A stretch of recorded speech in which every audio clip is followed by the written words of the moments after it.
Hey everyone, and welcome to another deep dive. Today we're going to be looking at idioms for expressing feelings. Oh yeah, idioms. Those are fun. Yeah, and I think they can be kind of tricky to learn, especially for people who are, learning English as a second language. Definitely. So we're going to try to break them down and make them a little bit easier to understand.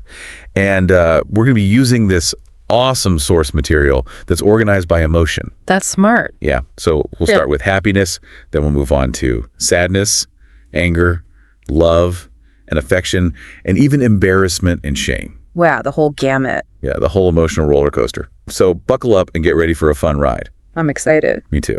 Oop. Okay, so let's dive right in and start with happiness. Okay. One of the most common idioms for happiness is over the moon. You know, like, I was over the moon when I got the job. Yeah, that's a good one. But where does that even come from? Like, is there really someone living on the moon who's just like super happy all the time? Uh-huh. Well, some linguists think it might actually be connected to that image of the man on the moon from folklore. Oh, interesting. Yeah, like happiness just launches you right up there with it. Oh, never thought of it that way. That's pretty cool. Yeah. Okay, so another classic happiness idiom is tickled pink. Like, I was tickled pink when I received that unexpected gift. It's a cute one. Yeah, but it kind of sounds a little old-fashioned to me. You know, it is an older idiom. It actually dates back to the 19th century. Really? Yeah. And get this, it used to be tickled pink and blue. Pink and blue. Yeah. No one really knows why the blue got dropped, but maybe it just didn't sound as good. Yeah, that makes sense. Yeah. Okay, so moving on to another idiom that I feel like I use all the time.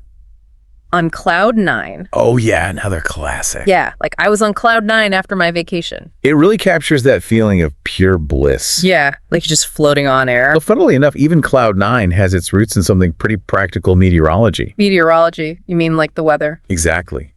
Early weather maps used to number cloud formations, and the highest, most impressive type was number 9. Wow, so being on cloud 9 is like being at the top of the weather chart. Pretty much. It symbolizes peak happiness. That's amazing. I never knew that. Yeah, idioms can come from the most unexpected places.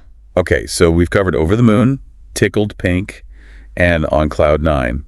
What other happiness idioms do we have in our source material? Let's see. We have in high spirits and walking on air. Ooh, I like walking on air. It really paints a picture. Yeah, it emphasizes that light, buoyant feeling of intense happiness. But would you ever use walking on air in a formal setting? That's a good question. Probably not. It might sound a little too casual. Yeah, like you wouldn't say, I'm walking on air about this business deal. Right, exactly. It's all about matching your language to the situation. So it's kind of like choosing the right outfit for the occasion. Exactly. You wouldn't wear a ball gown to the grocery store. True. Very true. Okay, so before we move on to sadness, is there anything else we should keep in mind about these happiness idioms? Well, I think it's important to remember that they often have slightly different shades of meaning. Oh, like what do you mean?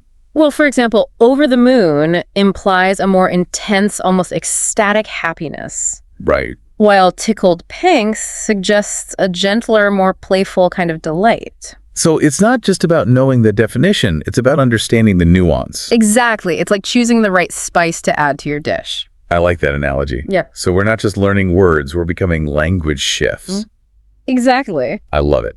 Okay, so now that we've explored the sunny side of things, are you ready to dive into the blue hues of sadness? Let's do it. All right, bring on the tissues. All right, so we're ready to dive into sadness idioms. Yeah, let's get those tissues ready. Haha. All right, well, let's start with a really common one, down in the dumps. Like, I've been feeling down in the dumps ever since I lost my job. Yeah, that one's a classic. But I always wondered, does it actually have anything to do with being in a literal garbage dump? Uh-huh. That's a good question. Well, some linguists believe it might come from the Dutch word damp. Damp. Yeah, it means dull or gloomy. So it's more about that heavy, listless feeling than an actual location. Huh. Oh, that makes sense. So it's not about being surrounded by trash. It's about feeling like trash. Pretty much. Okay, another sadness idiom that uses color is feeling blue. Oh, yeah, that's a good one. Yeah, but it seems a bit milder than down in the dumps, right? You're right. Feeling blue usually suggests a more temporary sadness. Like a passing cloud. Exactly. While down in the dumps implies something a bit more persistent. Like a storm cloud. Yeah, good analogy. And it's interesting how colors can be so powerful in conveying emotions. Makes me wonder if blue is associated with sadness in other cultures too. That's a great point. Actually, in some cultures, yellow or even purple are associated with sadness. Really? Yeah, it just goes to show how language and culture are so intertwined. Okay, so we've got 2 shades of blue sadness. What else do we have? Well, there's a heavy heart. Oh yeah, like she had a heavy heart after her grandmother passed away. Exactly. It uses that physical weight metaphor to convey a deep sadness, often associated with loss. That's powerful. Yeah. And then we have crying over spilled milk. Oh yeah, my mom used to say that one all the time. It's a classic. But it can be a bit controversial, right? Yeah, like what if the milk was really important? Haha. Well, the point of the idiom isn't really about the milk. It's about accepting what's happened and moving on. So don't dwell on the past? Right. It's about focusing on the future. Okay, that makes sense.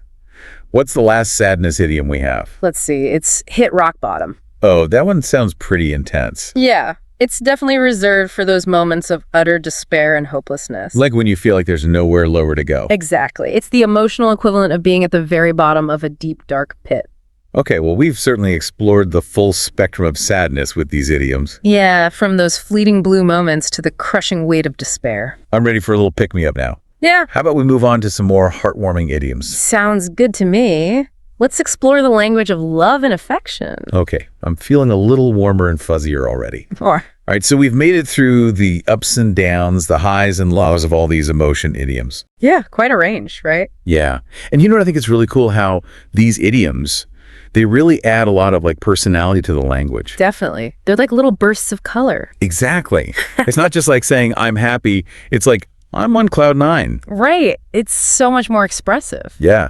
And it's not just about memorizing a bunch of phrases either. It's about understanding like the nuances, Oh, for sure. The origin. the context, all that stuff. Yeah, like you wouldn't use kick the bucket to describe someone winning the lottery. No, definitely not. That'd be a bit confusing. Yeah, so it's about choosing the right idiom for the right situation. It's like having a whole toolkit of expressions. Exactly. And the more you use them, the more comfortable you'll become. Practice makes perfect. Exactly. And you know what? Even if you make a mistake, it's not the end of the world. That's right. Just laugh it off Yeah, language is all about having fun. and experimenting. Exactly.